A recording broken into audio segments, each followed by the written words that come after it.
Chapter 6. Pig and Pepper. For a minute or two she stood looking at the house and wondering what to do next, when suddenly a footman in livery came running out of the wood. She considered him to be a footman because he was in livery. Otherwise, judging by his face only, she would have called him a fish, and rapped loudly at the door with his knuckles. It was opened by another footman in livery, with a round face and large eyes like a frog.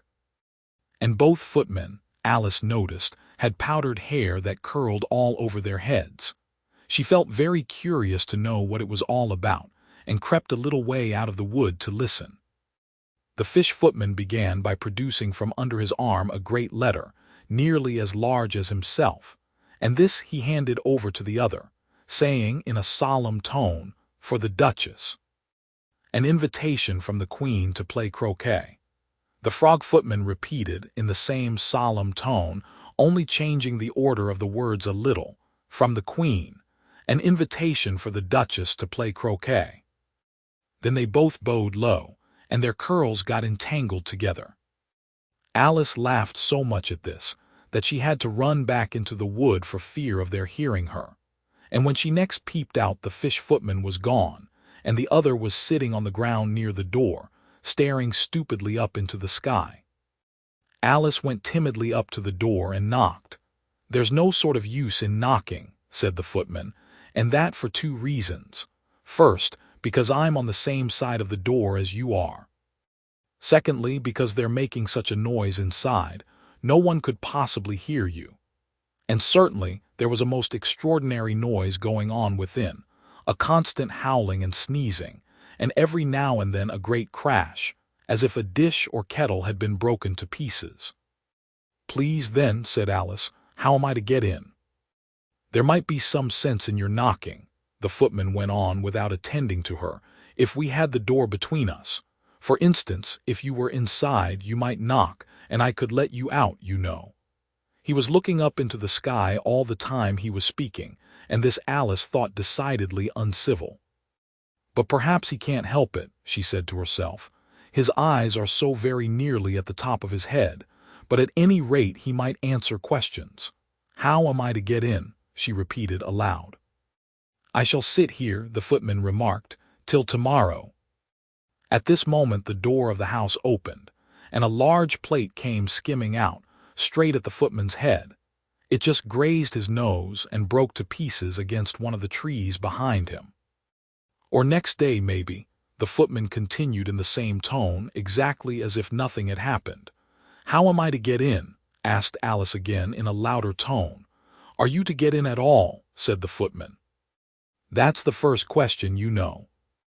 It was, no doubt, only Alice did not like to be told so.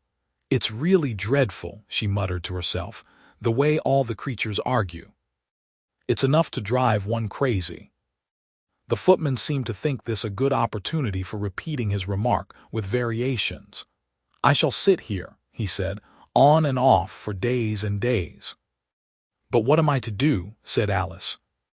"Anything you like," said the footman, and began whistling. "Oh, there's no use in talking to him," said Alice desperately. "He's perfectly idiotic," and she opened the door and went in. The door led right into a large kitchen, which was full of smoke from one end to the other. The Duchess was sitting on a three-legged stool in the middle, nursing a baby. The cook was leaning over the fire, stirring a large cauldron which seemed to be full of soup. "There's certainly too much pepper in that soup," Alice said to herself, as well as she could for sneezing. There was certainly too much of it in the air. Even the Duchess sneezed occasionally. And as for the baby, it was sneezing and howling alternately without a moment's pause. The only things in the kitchen that did not sneeze were the cook and a large cat which was sitting on the hearth and grinning from ear to ear. "Please would you tell me," said Alice, a little timidly, for she was not quite sure whether it was good manners for her to speak first, "why your cat grins like that?" "It's a Cheshire cat," said the Duchess, "and that's why." "Pig."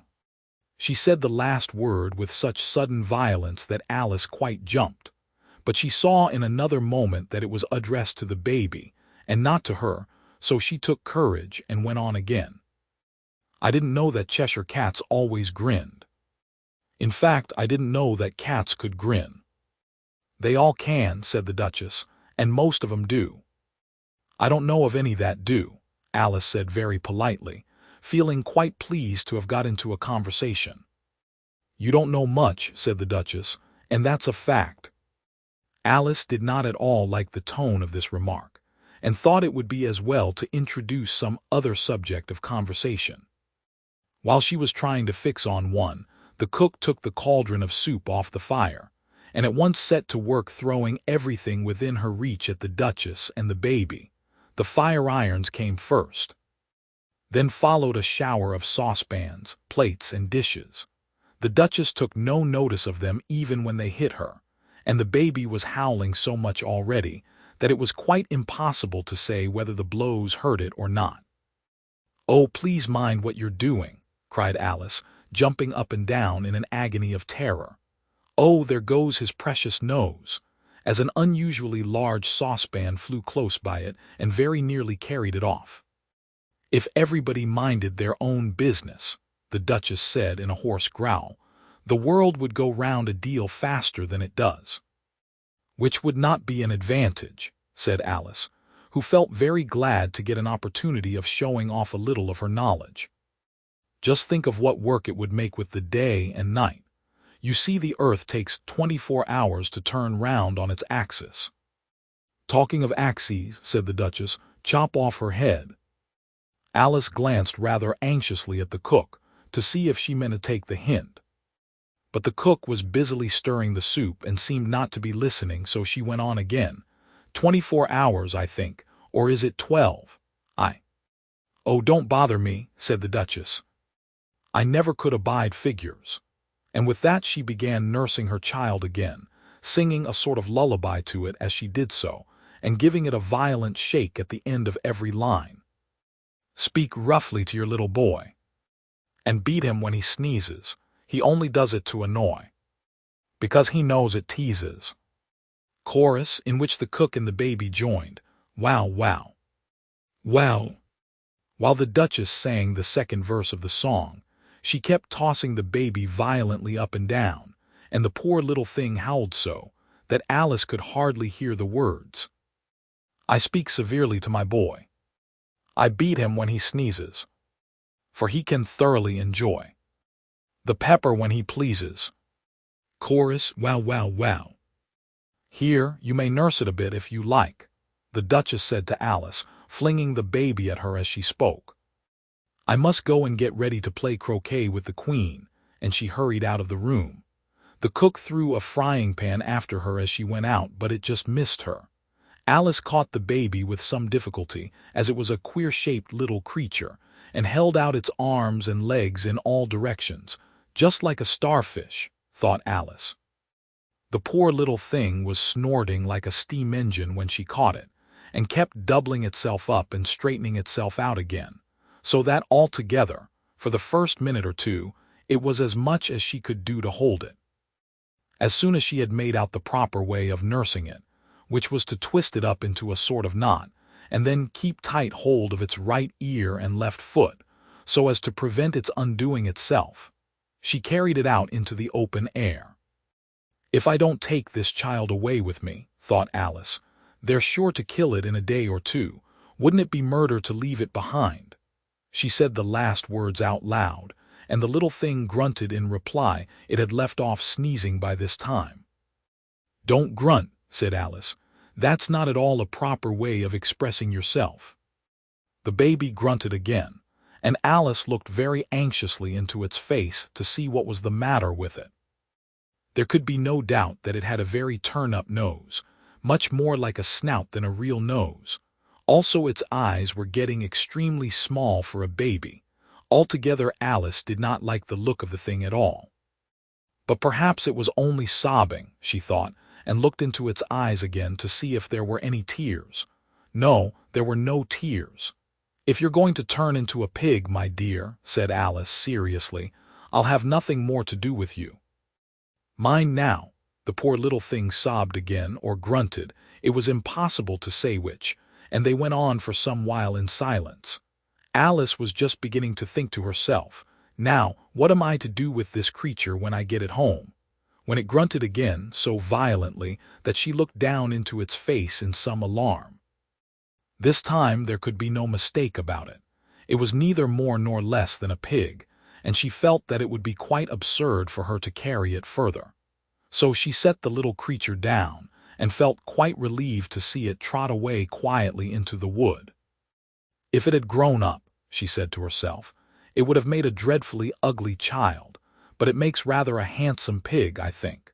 And she began thinking over other children she knew, who might do very well as pigs, and was just saying to herself, if one only knew the right way to change them, when she was a little startled by seeing the Cheshire Cat sitting on a bough of a tree a few yards off. The cat only grinned when it saw Alice. It looked good-natured, she thought. Still, it had very long claws and a great many teeth, so she felt that it ought to be treated with respect.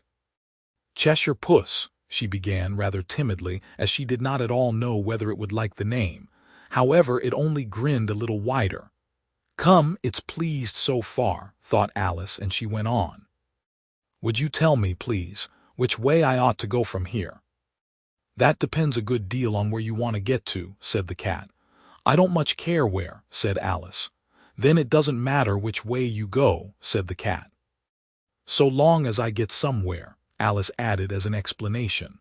"Oh, you're sure to do that," said the cat, "if you only walk long enough." Alice felt that this could not be denied, so she tried another question. "What sort of people live about here?" "In that direction," the cat said, waving its right paw round, "lives a hatter, and in that direction, waving the other paw, lives a March hare. Visit either you like.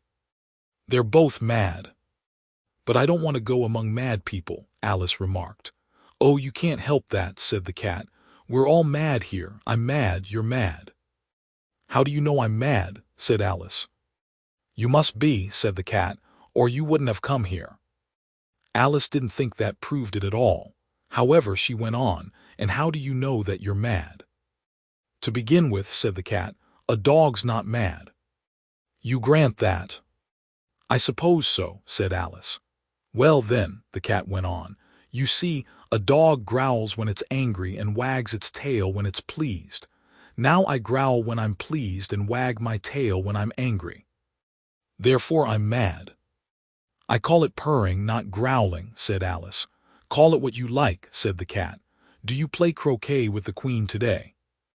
"I should like it very much," said Alice, "but I haven't been invited yet."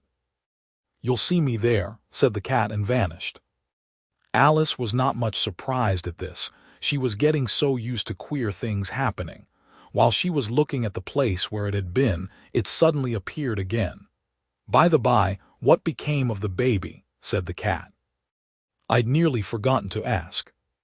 "It turned into a pig," Alice quietly said, just as if it had come back in a natural way. "I thought it would," said the cat, and vanished again. Alice waited a little, half expecting to see it again, but it did not appear, and after a minute or two she walked on in the direction in which the March hare was said to live. "I've seen hatters before," she said to herself. "The March hare will be much the most interesting, and perhaps as this is May it won't be raving mad, at least not so mad as it was in March." As she said this, she looked up, and there was the cat again, sitting on a branch of a tree. "Did you say pig or fig?" said the cat. "I said pig," replied Alice, "and I wish you wouldn't keep appearing and vanishing so suddenly. You make one quite giddy." "All right," said the cat. And this time it vanished quite slowly, beginning with the end of the tail and ending with the grin, which remained some time after the rest of it had gone. "Well, I've often seen a cat without a grin," thought Alice, "but a grin without a cat. It's the most curious thing I ever saw in my life." She had not gone much farther before she came in sight of the house of the March hare. She thought it must be the right house, because the chimneys were shaped like ears and the roof was thatched with fur. It was so large a house that she did not like to go nearer till she had nibbled some more of the left-hand bit of mushroom, and raised herself to about 2 feet high. Even then she walked up towards it rather timidly, saying to herself, "Suppose it should be raving mad after all. I almost wish I'd gone to see the Hatter instead."